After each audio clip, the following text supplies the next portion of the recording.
Bismillahirrahmanirrahim. Assalamualaikum warahmatullahi wabarakatuh. Waalaikumsalam warahmatullahi wabarakatuh.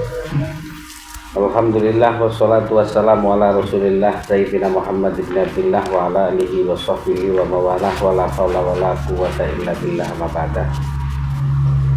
Bismillahirrahmanirrahim. Walhamdulillahi rabbil alamin ala kulli hal. Segala puji bagi Allah di setiap kondisi. Alladzi ja'alal jannah darajah, yang menjadikan surga derajat, hadzan lil abidin, sebagai bagian dari orang-orang yang menyembah, wal qurbah lil arifin, dan qurbah bagi pendekatan bagi orang-orang yang ma'rifat. Amma ba'du. Falamma khalaqallahu ruha Muhammadin, ketika Allah menciptakan ruh Muhammad sallallahu alaihi wasallam awalan min nuri jamalihi, dari cahaya keindahannya, kama qala Allah taala fil hadisil qudsi, sebagaimana yang Allah katakan dalam hadis qudsi, khalaqtu Muhammadan awalan min nuri wajhi, aku menjadikan Muhammad pertama sebagai cahaya keindahanku. Wa kama qala Nabi sallallahu alaihi wasallam, awwalu ma khalaqallahu ruhi wa awwalu ma khalaqallahu nuri. Awal yang Allah ciptakan adalah ruhku, dan awal yang Allah ciptakan adalah cahayaku. Wa awwalu ma khalaqallahu al-qalam, dan awal yang Allah ciptakan adalah kolam. Wa awwalu ma khalaqallahu al-aql, dan awal yang diciptakan Allah adalah akal. Wal murad minhum syai' wahid, semuanya itu maknanya satu. Wa huwa al-haqiqah al-muhammadiyah, hakikat Muhammad. Lakin sumiyan nurun likaunihi sofian, akan tetapi disebutnya Kanjeng Nabi ruh Muhammad sebagai cahaya, likaunihi sofian minaz zulumatil, karena keberadaannya bersih dari kegelapan.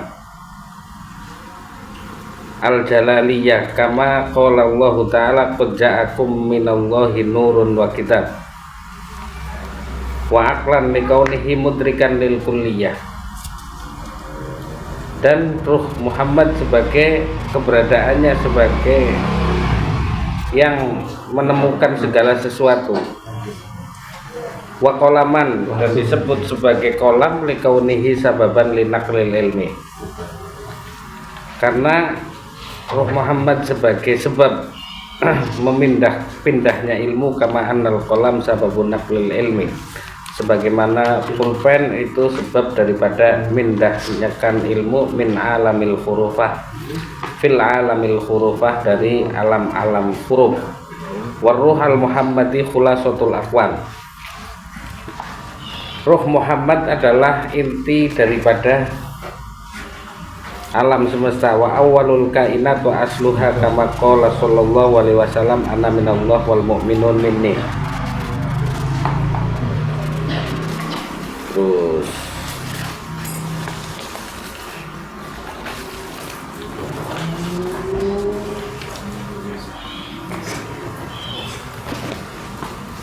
kama qala ta'ala wadattuhu asfala summa radadnahu asfala safilin, yakni anzalahum awalan min alamil lahud ila alamil jabarut, wa albasahumullahu binuril jabarut kiswata bainal haramain bainal wa huwa ar-ruh as-sultani, thumma anzalahum bihadhil kiswah ila alamil malakut.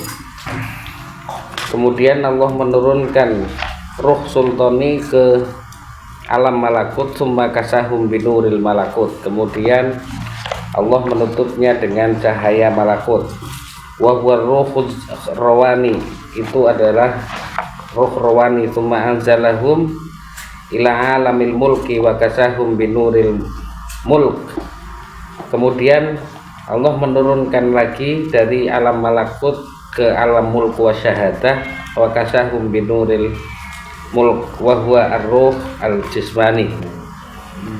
Tsumma khalaqallahu al-ajsad kama qala Allah ta'ala minha khalaqnakum. Kama qala wa nafakhtu fihi min ruhi.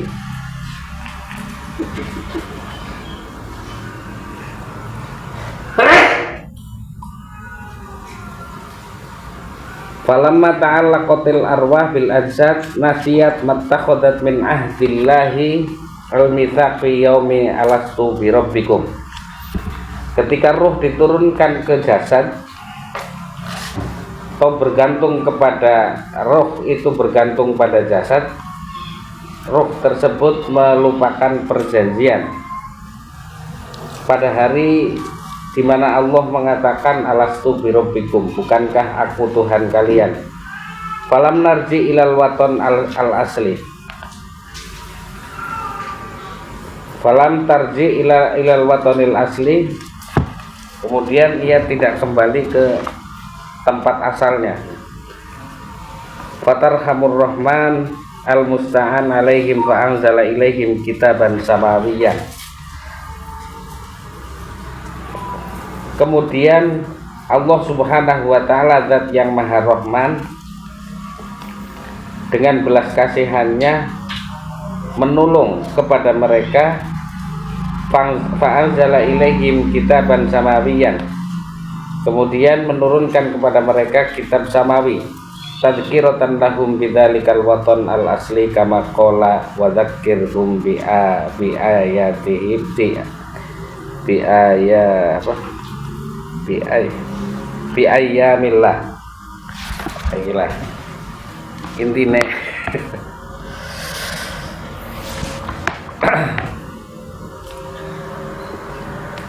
Kita mungkin akan membahas tentang ruh itu sangat sulit, karena tidak mungkin ruh itu dibahas. Allah sudah membatasi dengan firman-Nya yang mengatakan qulir ruh min amri rabbi wa ma utitu minal ilmi illa qalila. Katakanlah wahai Muhammad bahwa ruh itu urusan Tuhanku, urusan min amri rabbi, wa ma utitu minal ilmi illa qalila, dan aku tidaklah diberikan ilmu melainkan sedikit.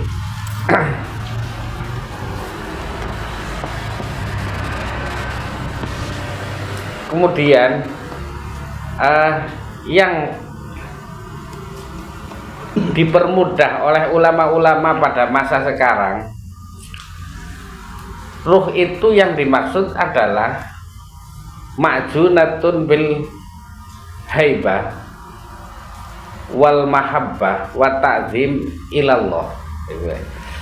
Jadi ruh ini adalah sesuatu yang diadoni oleh rasa cinta dan pengagungan serta rasa khauf, takut kepada Allah. Di sini rasa takwa kepada Allah Subhanahu wa taala. Rasa cinta, pengagungan dan takut kepada Allah Subhanahu wa taala. Ini adonan roh, itu seperti itu. Jadi ya kalau memang definisi ruh jismani itu adalah yang menjadikan kita itu hidup, yang menjadikan mata itu melihat, yang menjadikan telinga itu mendengar, itu karena di situ ada ruhnya. Itu definisi mendengar saja itu nggak bisa kita definisikan dengan tepat gitu. Mendengar itu apa? Melihat itu seperti apa? Itu nggak bisa. Kan mungkin karena di retina ada cahaya, yang kemudian cahaya ini Allah Subhanahu wa taala menerangi cahaya kepada suatu dengan mataharinya menerangi ke suatu benda, sehingga benda itu memantul ke mata kita sehingga kita bisa melihat.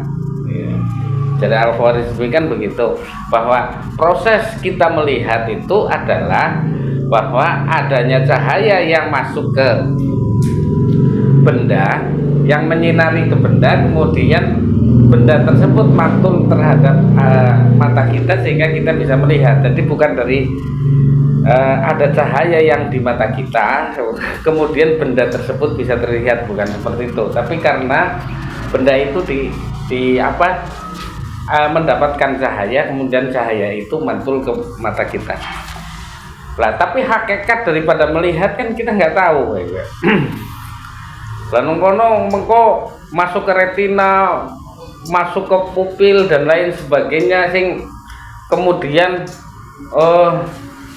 jangan melihat itu apa? Ini kan berhentilah. Itulah definisi melihat secara hakiki itu juga nggak bisa, apalagi mendefinisikan tentang ruh gitu. Nah, kalau ulama-ulama atau para ahli itu hanya mendefinisikan masalah yang sifatnya masih berada di permukaan saja, tapi melihat secara hakiki itu tidak dapat didefinisikan gitu. Ini maka kita langsung mengintisarikan bahwasanya yang dimaksud ruh di sini adalah alam ruh itu adalah yang diadoni, bagian yang tinggi yang diadoni oleh Allah Subhanahu wa taala dengan cinta kepadanya dan pengagungan kepada Allah Subhanahu wa taala gitu. Lah orang yang kemudian ketika beribadah dengan ruhnya, dia berbeda dengan ketika beribadah kepada Allah Subhanahu wa taala dengan ruh yang sudah ruh yang sudah masuk ke jisim kita gitu. Artinya menurut Syekh Abdul Qadir Jailani, ruh itu ada 3. Yang pertama ruh sultani, yaitu ruh yang ada di alam jabarut. Kemudian ruh yang kedua ruh rawani yang ada di alam malakut. Kemudian diturunkan lagi dari alam malakut menuju jismani pada waktu kita berada di 4 bulan ketika ada di perut kita gitu. Di perut ibu kita. Lah ruh yang diadoni oleh ruh sultani itu adalah cinta, pengagungan terhadap Allah Subhanahu wa taala. Kita kembali ke sana itu maksudnya adalah kembali dengan cinta kepadanya, kembali dengan pengagungan terhadap Allah Subhanahu wa taala gitu. Paham ya? Angel ya? Ya pada baik nerangno. Aduh. Benar-benar ditipu. Ya.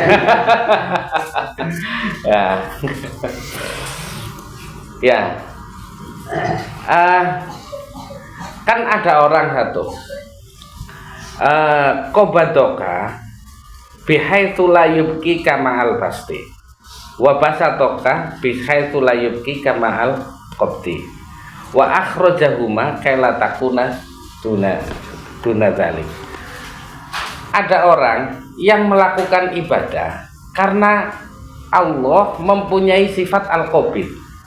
Al-qabid itu sifat yang memang kami itu sangat menakutkan kita kayak gitu.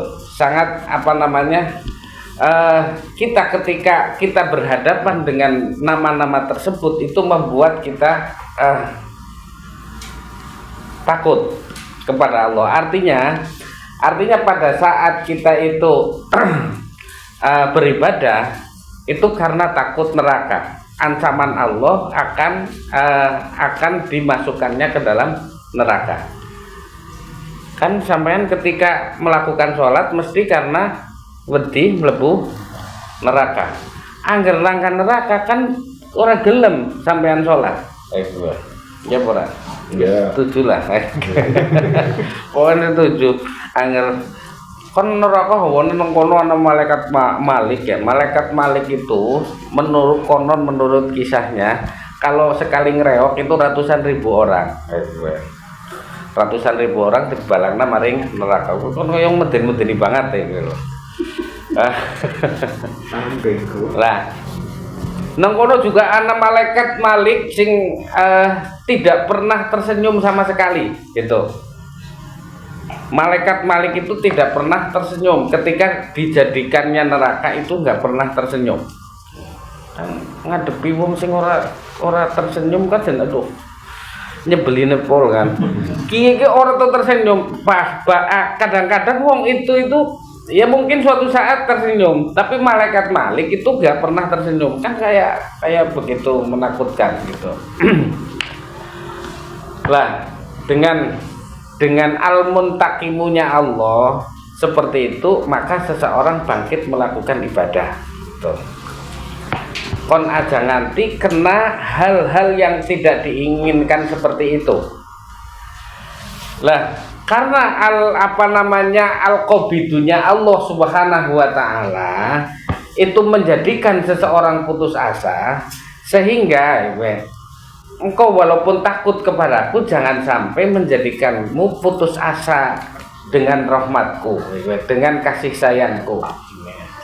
Maka Allah dalam ketakutan tidak pasti memberikan al-bastu, kelonggaran. Dan dalam al-bastu, dalam kelonggaran itu juga ada kesempitan, ada dihimpit oleh sesuatu, bukan nganti terlewati. Lah sing penting mbok husnul khotimah, wong tang ngono ibadah sing suwe ngono, sing penting husnul khotimah.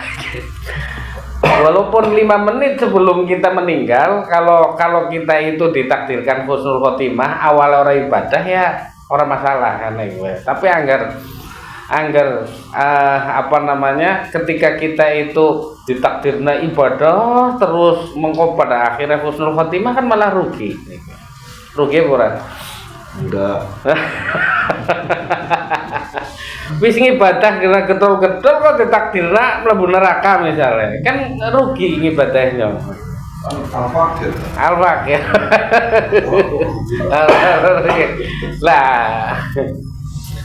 Lah hamba yang satu ini itu yang cinta kepada Allah Subhanahu wa taala dengan ruhnya, itu mencintai zatnya. Inilah yang kemudian karena cintanya dia kepada Allah saja, karena cintanya dia kepada karena mengagungkan Allah Subhanahu wa taala dan tidak melihat al-qabdu ataupun al-bastu, itulah orang yang walaupun dia dikatakan kepadanya engkau ngibadah kayak ngapa wis takdirna mlebu neraka ora urusan wa akhraja anhuma kala takunatuna zalika. Maksudnya Allah mengeluarkan dari 2 kondisi itu.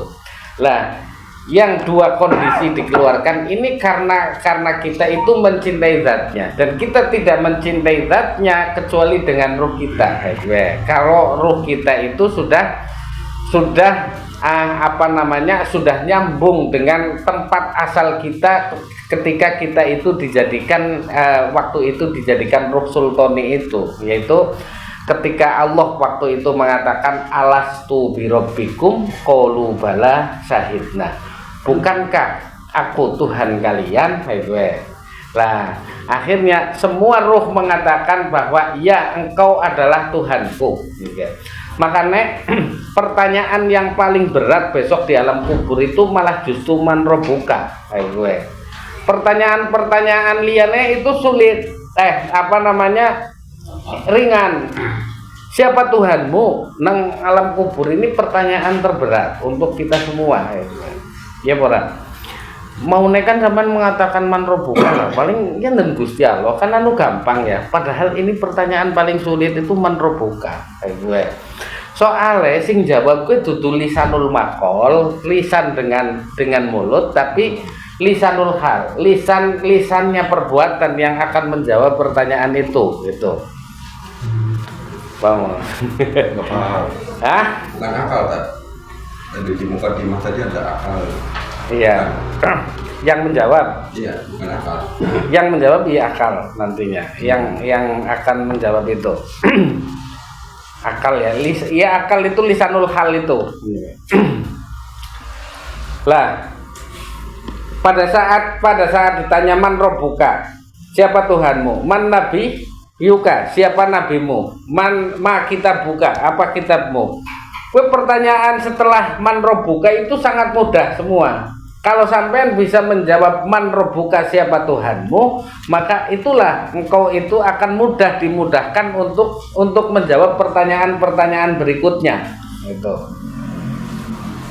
Ketika di dunia ini kita itu mengatakan bahwa orang mungkin bisa berdiri di dalam sholat kita kecuali Allah telah memberikan kekuatan kepada kita untuk bisa berdiri, maka berarti saat berdirinya kita sholat itu kita sudah mengatakan alastu birabbikum, bukanlah aku Tuhanmu. Qalu bala syahidna, mereka mengatakan ya engkau adalah Tuhanku.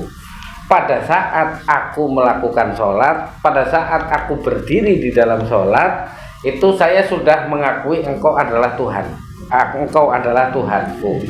Tapi pada saat kita melakukan sholat, kita nggak pernah ngerasa diberdirikan oleh Allah Subhanahu Wa Taala.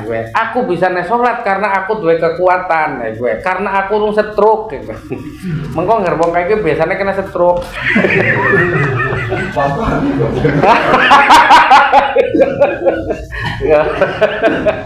Penyakit paling abot. Penyakit Stroke sih.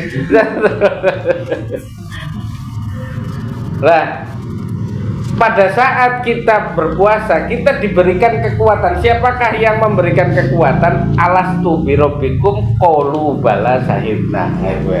Bukankah aku Tuhan kalian? Ya. Ruh itu kemudian menjawab, ya engkau adalah Tuhanku, bahwa aku tidak mungkin kuat puasa kecuali engkau memberikan kekuatan kepadaku. Aku tidak mungkin bisa berjalan kecuali setelah aku diberikan kekuatan olehmu untuk bisa berjalan. Lah, begitu juga ketika masak. Mulane wong masak angger ketika masak ora weruh Gusti Allah gawe kekuatan untuk ngolah-ngolah tangane kon maring janganan ataupun gorengan, menyebabkan males ibadah ataupun males ngaji. Karena energi yang didapatkan dari masakan seperti itu bersumber bisa jadi dari masaknya, cara masaknya. Berarti anggar sampean males salahna bojone bae.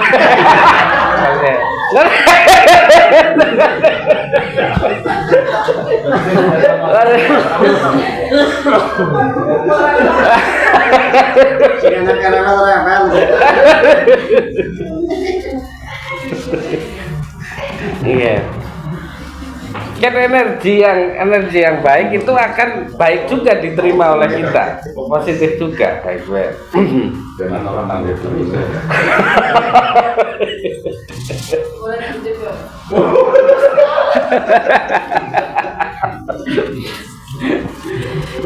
Pembelaan kalau masaknya nggak ingat Allah, yang nyari uangnya itu juga nggak ingat Allah.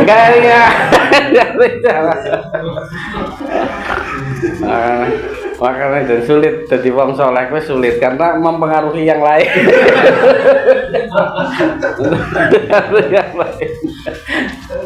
Iya. Nah ini apa namanya? Pada saat kita memasak itu keberkahan dalam memasak itu adalah di mana pasti akan menjadikan energi yang bisa menjadi kuatnya kita melakukan ketaatan, bisa jadi kuatnya melakukan kemaksiatan, atau bisa jadi menjadikan seorang malas dalam melakukan ketaatan kepada Allah Subhanahu Wa Taala gitu.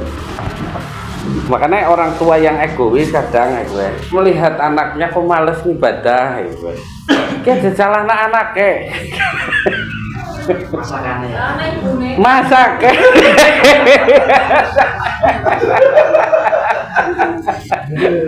Ada. Alibi. Lah alastu birabbikum qalu bala syahidna. Bukankah aku Tuhanmu? Iya, engkau adalah Tuhanku. Engkau adalah Tuhanku pada saat aku beribadah, pada saat aku berdiri, pada saat aku duduk, pada saat aku makan, pada saat aku masak, pada saat aku puasa, pada saat aku sholat, dan seterusnya dan seterusnya.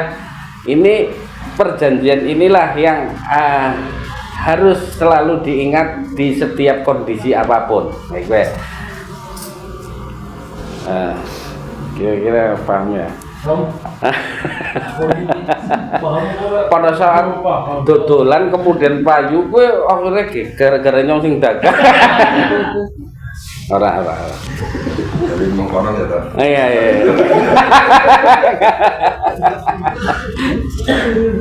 Iya. Itu. Lah, pada saat lakunya dagangan kita alastu birabbikum qalu bala syahidna. Bukankah aku Tuhanmu? Ya, engkau adalah Tuhanku yang memberikan rezeki padaku. Ini perjanjian yang harus istiqomah kita lakukan itu dalam segala situasi dan kondisi kita gitu. Lah, pada saat itu ketika kita sudah selalu seperti itu, maka akan tumbuh di dalam diri kita rasa cinta kepada Allah Subhanahu wa taala gitu. Yang rasa cinta ini itu adalah hasil juga sebagaimana hasil yang dulu kita berjanji kepada Allah Subhanahu wa taala. Makanya kapan kita pernah berjanji kepada Allah Subhanahu wa taala pada saat itu, kita tidak mungkin bisa menjawab pertanyaan ini walaupun Allah mengatakan alastu birabbikum qalu bala syahidna. Kita nggak mungkin bisa menjawab itu. Tapi kita itu hanya bisa mengatakan begini, bahwa ketika ban itu menggelinding ban mobil menggelinding nang aspal, itu kok kerasa halus daripada nang cor-coran. Cor-coran kan kadang anak gede-gede karena setelan ban mobil kuwi nang dhuwur aspal.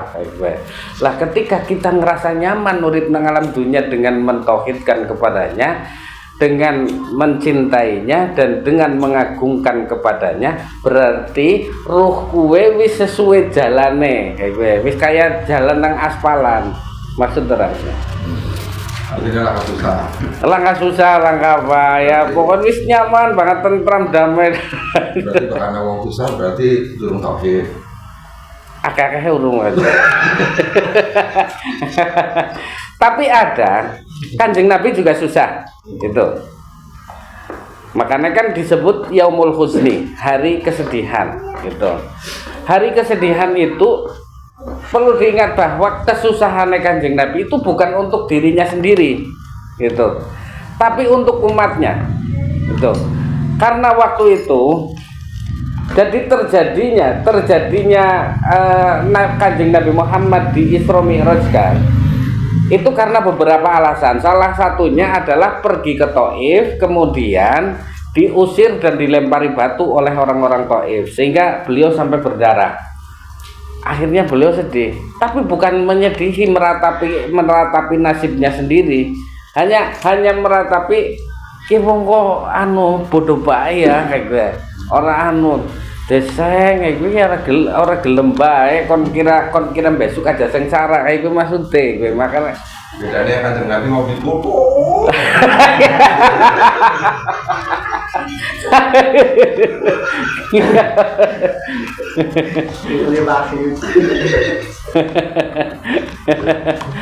Tapi ya nggak tenggelam enggak. Yang kedua, kematian Siti Khadijah dan kematian pamannya Abu Thalib gitu. Pamannya adalah orang yang membela Islam gitu, orang yang membela Kanjeng Nabi, itu membela Islam, orang yang membela Kanjeng Nabi. Dan Siti Khadijah membela Kanjeng Nabi dan membela Islam. Lah pada saat beliau berdua itu meninggal, itu disebut Yaumul Huzni.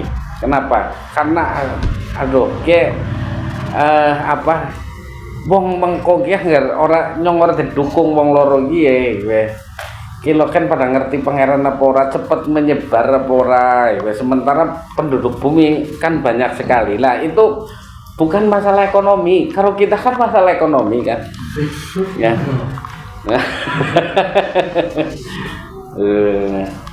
Uripe hanya nang awake dewek, tapi Kanjeng Nabi kan ora, jadi tetap ada Kanjeng Nabi ada kesedihan, tapi ya memang kesedihannya pasti ada kaitannya dengan umatnya gitu. Betul. Jadi bukan berarti Kanjeng Nabi itu lah misalnya Sayyid Ibrahim itu meninggal Kanjeng Nabi kok nangis gitu. Kenapa? Karena hanya menunjukkan waktu itu kalau menurut sejarah hanya menunjukkan bahwasannya Kanjeng Nabi juga manusia biasa. Kalau Kanjeng Nabi kematiannya Sayyid Ibrahim itu nggak nangis, maka yang terjadi pada umatnya wong kaita be wis ora duwe rasa apa-apa gue. Anomali lah contoh. Iya. Wis ora duwe rasa apa-apa gue. Katanya wis dudu menungsa gue kan gue. Alien. Asih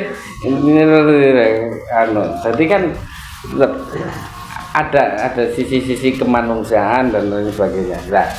Lah kemudian ini alastu birabbikum qalu bala syahidna.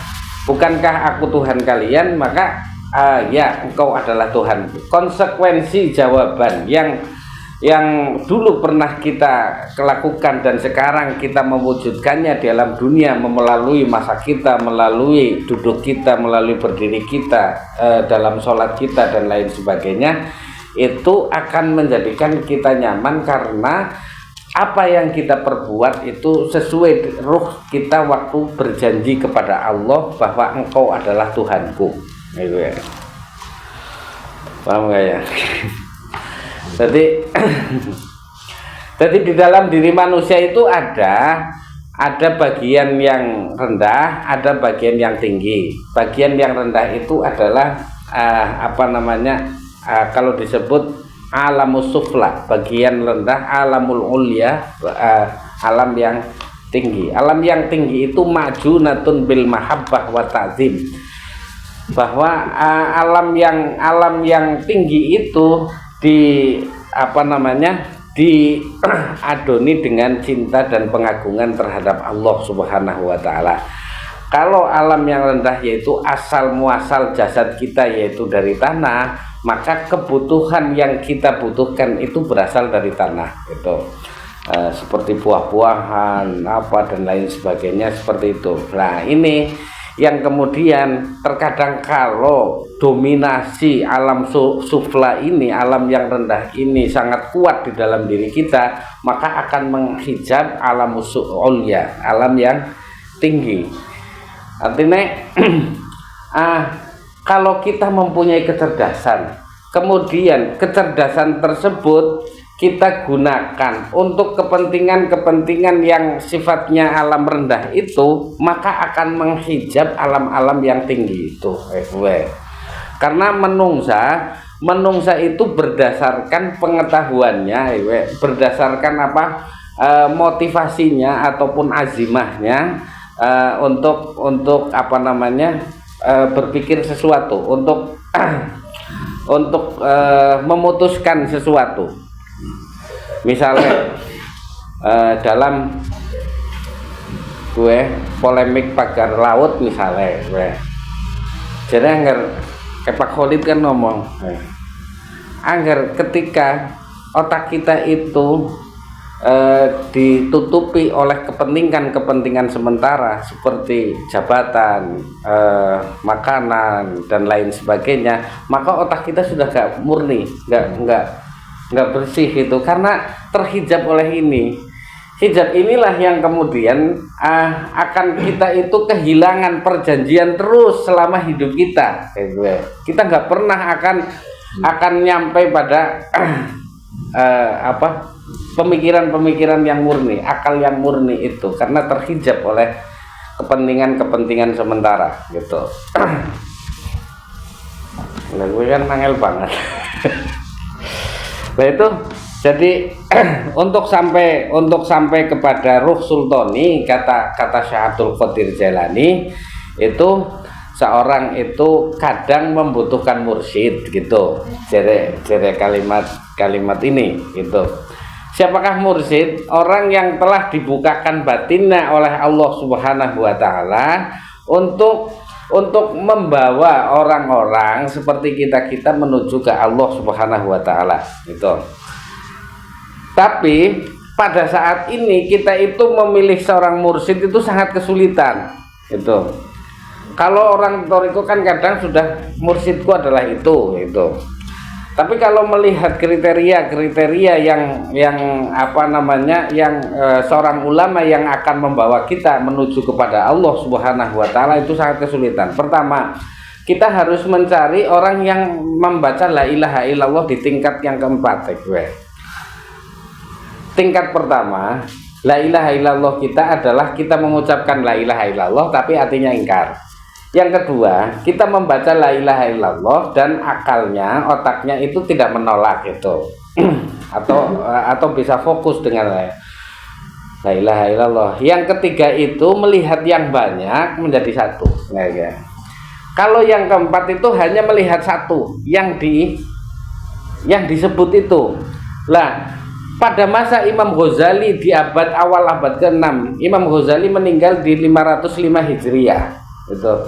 Lah, di awal abad ke-6 itu beliau sudah mengatakan bahwa qad azza fi hadzal zaman. Orang seperti itu telah jarang di masa sekarang. Masa itu sudah seperti mutiara nang tengah-tengah pasir. Lah siki mutiara nang tengah-tengah apa? Wis nang tengah-tengah pasirnya ditumpuk karo gunung. Ora keton. Tabrak akhirnya nang toko material wongnya beli.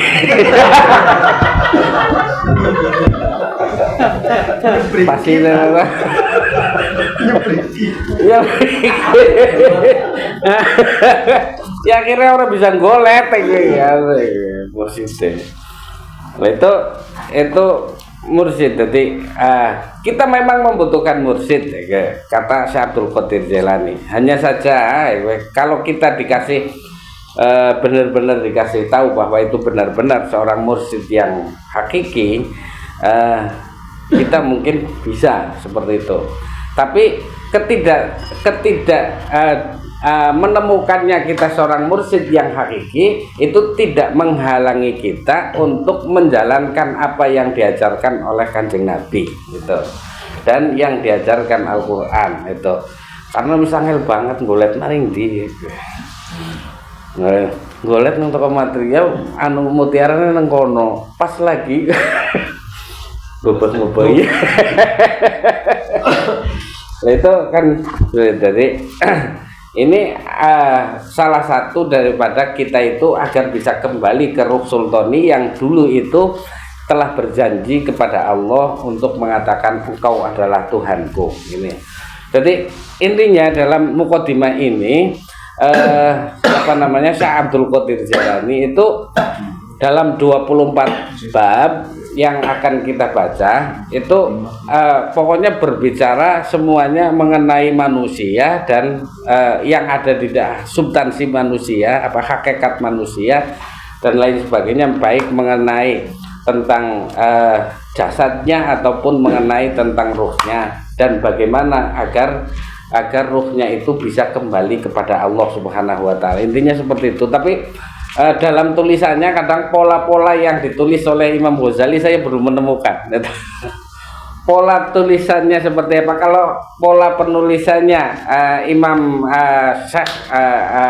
Ghazali itu gampang gitu. Maksudnya bisa pola penulisannya Imam Ghazali itu seperti ini keruntutannya gitu. Tapi kalau karena keterbatasan saya mungkin saya belum menemukan bagaimana pola daripada penulisan yang dituliskan oleh Syekh Abdul Qadir Jailani. Pak Rahmat ya. Keajaiban. Enggak begitu. Ini baru mukadimah sih hampir sama dengan bab ke-1 ini yang menceritakan tentang roh itu.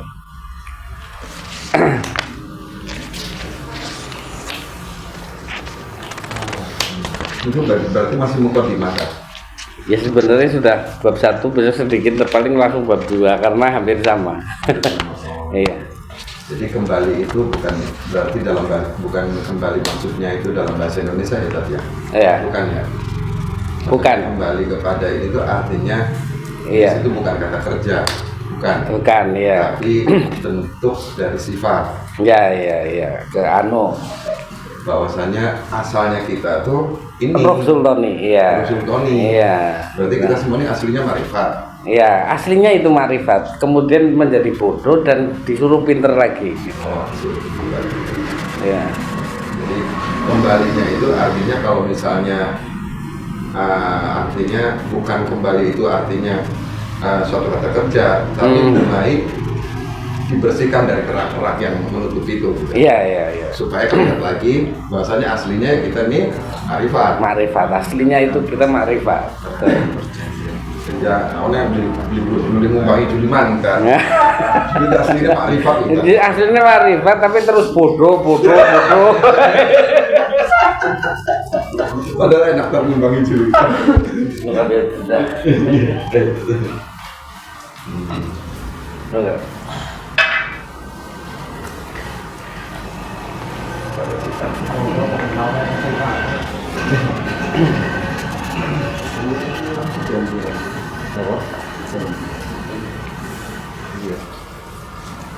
Dan dulu pun kita ketemu Allah ya kan waktu Di alam arwah. melakukan perjanjian itu. Ya namanya perjanjian kan pasti berhadapan-hadapan.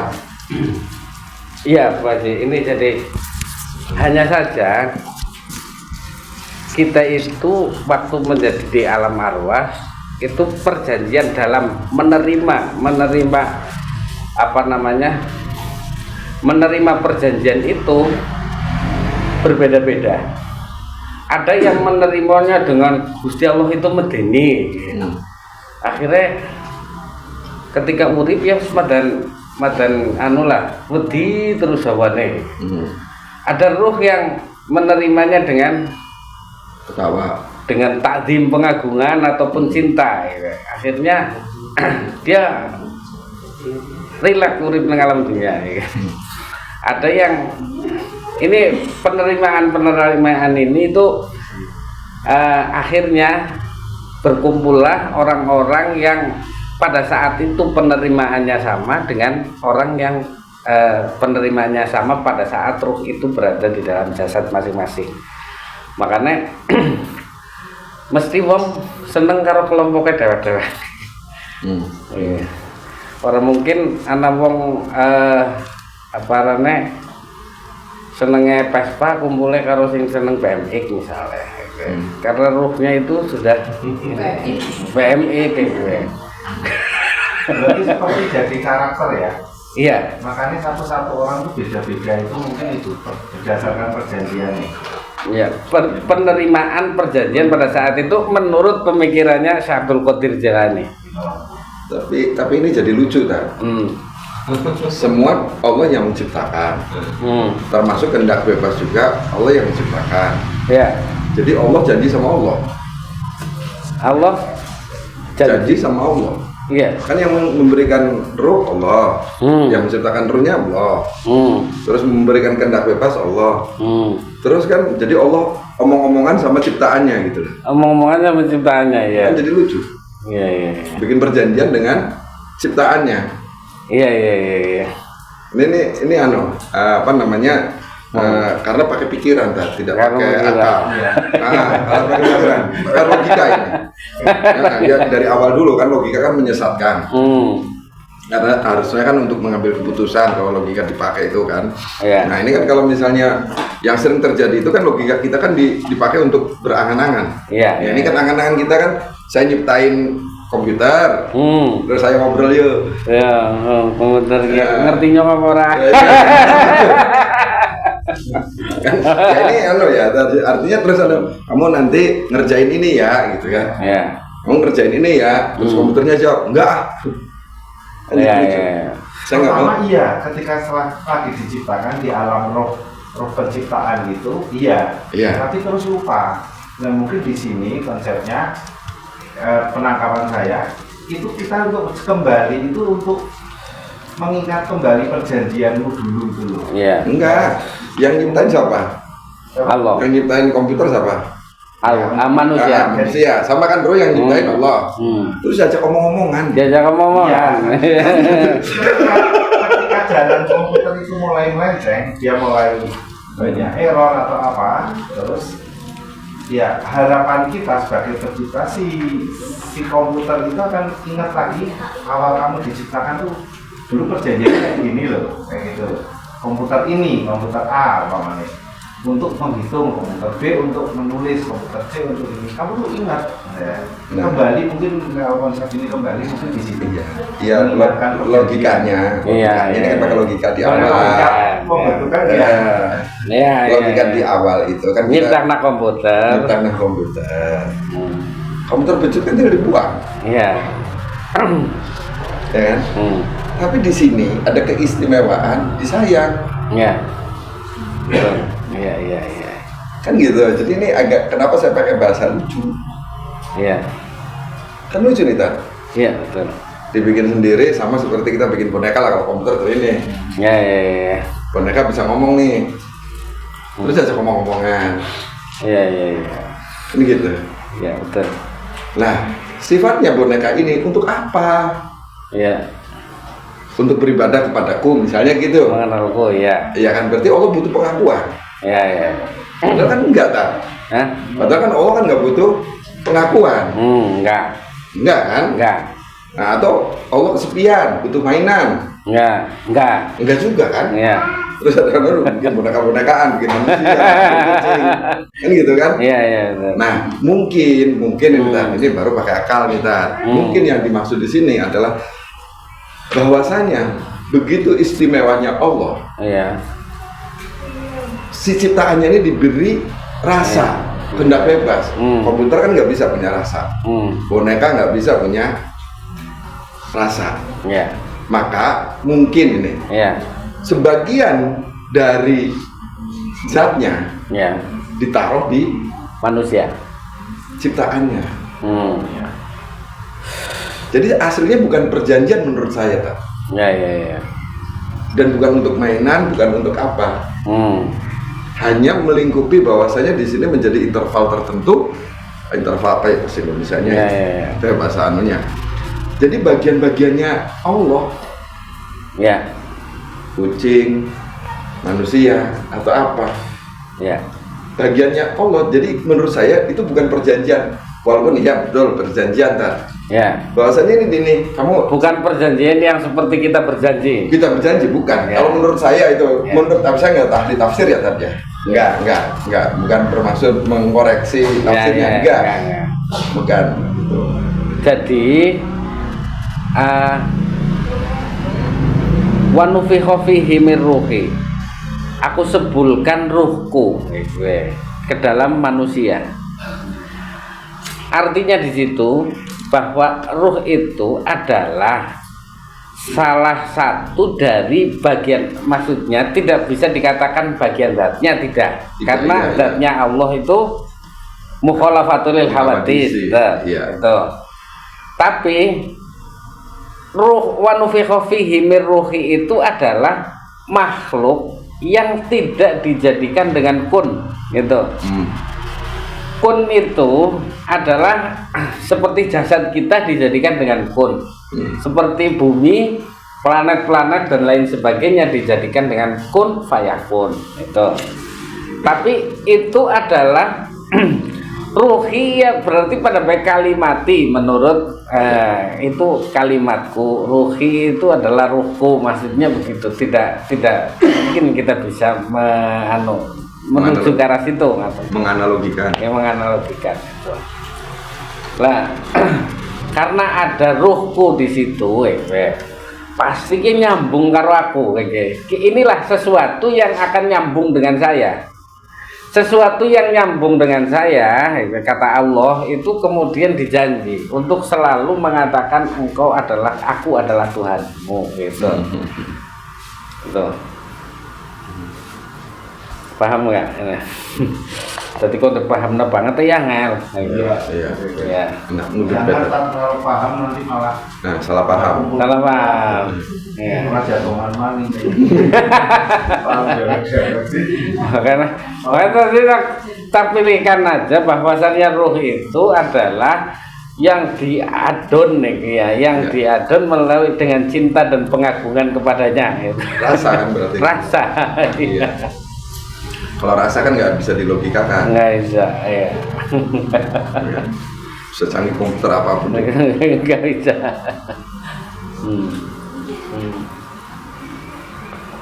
Allah. Paham Mas Adi? Ya intine wong urip kuwe kon seneng karo Gusti Allah, kon ngagungna Gusti Allah, intine kayak gitu. Karena manusia itu bagiannya bukan bagian jasad saja, tapi dia punya bagian roh yang diputuskan oleh Allah untuk mengenal kepadanya, gitu. Jadi kalau hewan itu mungkin tidak punya ruh sultani, gitu. Tidak, memang yang memiliki ruh sultani hanya manusia saja. Maka manusia yang mempunyai taklif untuk mencintainya dan mengagungkan kepadanya. Hah?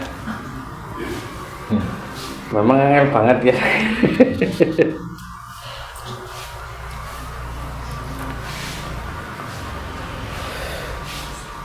Ngerti jadi angel. Mendingan orang ngerti. Siapa kudu ngerti? Iya. Ya harus ngerti kan? Harus ngerti. Iya. Penting ngaji. Iya kan? Ngedut. Wajib berarti orang wajib.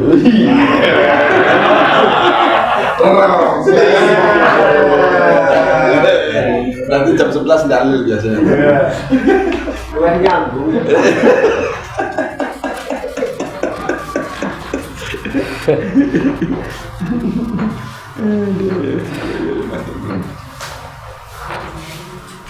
Monggo takar. Belum ya. Belum ya. Enggak. Saya justru mau tanya ke Pak Berlin. Apa? Artinya saya itu tadi mengatakan bahwa penglihatan itu nggak bisa didefinisikan dan juga pendengaran, karena nanti ke pupil kemana dan seterusnya itu jangannya sing inti kita melihat itu apa gitu, hakikat melihat itu apa itu. Ya. Itu kan bukan ganti salah dengan ilmu eksat itu. Enggak benar itu tadi. Jadi bahwasannya itu ada kita jadi gini tadi. Warna itu merah, kuning, hijau, apa itu ada. Ya. Terus hitam pun, termasuk hitam pun itu nggak ada. Taunya itu warna hitam. Ya. Itu karena belum ada cahaya, Pak. Ya. Setelah ada cahaya, baru itu. Jadi semua itu begitu juga pendengaran. Pendengaran, fisika tadi udah benar bahwasanya itu kemudian timbul hanya di sini. Sebenarnya saya agak bukan ke Syekh Abdul Qadir Al-Jailani ini enggak, agak menyamping dikit ke Imam Ghazali yang pernah saya baca. Ya. Yang sering terjadi adalah bias. Ya. Jadi kita melihat warna, warna apa namanya, ini adalah merah, itu apa segala macam. Kemudian kita tertutup sesuatu menjadi buram, padahal itu merah. Ya. Semua orang sepakat itu merah. Tapi karena kita tertutup sesuatu, dia bilang itu hijau. Ya. Nah, jadi betul itu definisinya itu tadi. definisi yang sering terjadi itu biasnya. Begitu juga pendengaran atau apa segala macam sampai itu bisa didefinisikan semua secara fisika. Bisa didefinisikan. Contoh yang disebut melihat itu adalah pantulan cahaya. Itu satu. Lalu kenapa orang buta tidak bisa melihat, apakah dia retinanya tertutup atau apa segala macam? Nah, itu karena pantulan cahayanya itu tidak sampai kepada otak. Kira-kira gitu kan. Jadi terus kemudian pendengaran itu juga pantulan frekuensi. Frekuensi tidak akan jalan kalau tidak ada cahaya. Silahkan dibuka lagi kalau yang sekolahnya benar-benar sekolah masuk ke kelas. Kalau sampai gerbang sekolah ya nggak tahu. Hanya saya. Nah, kira-kira gitu. Begitu juga sensor motorik ini kan. Sensor motorik ini bisanya begini, bisanya gini, kan? Itu juga cahaya kan? Itu semua tetap butuh semuanya bias. Yang didefinisikan jadi bias. Nah, bias itu bisa jadi dari pengetahuan kita yang kurang. Itu pendengaran kita, contoh kita nggak pernah mendengar, pengetahuan kita tidak mendengar bahasa Inggris, misalnya Ismail, siapa Ismail, nah, kira-kira gitu. Karena kita nggak pernah. Ismail Ishak.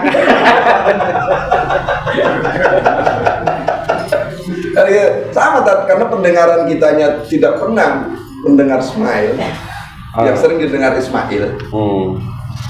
Kan berarti bukan salah yang mengucapkan, pengetahuan kita belum sampai. Semua tetap cahaya. Tetap cahaya. Nah, cuman cahaya di sini dibedain antara cahaya dengan sinar. Nanti beda lagi. Benda itu punya cahaya, tapi belum tentu punya sinar. Kira-kira harus dibedain di situ. Bukan awas, maksudnya ngancem, bukan. Itu secara fisika. Itu betul itu yang disampaikan. Secara fisika betul. Ya, begitulah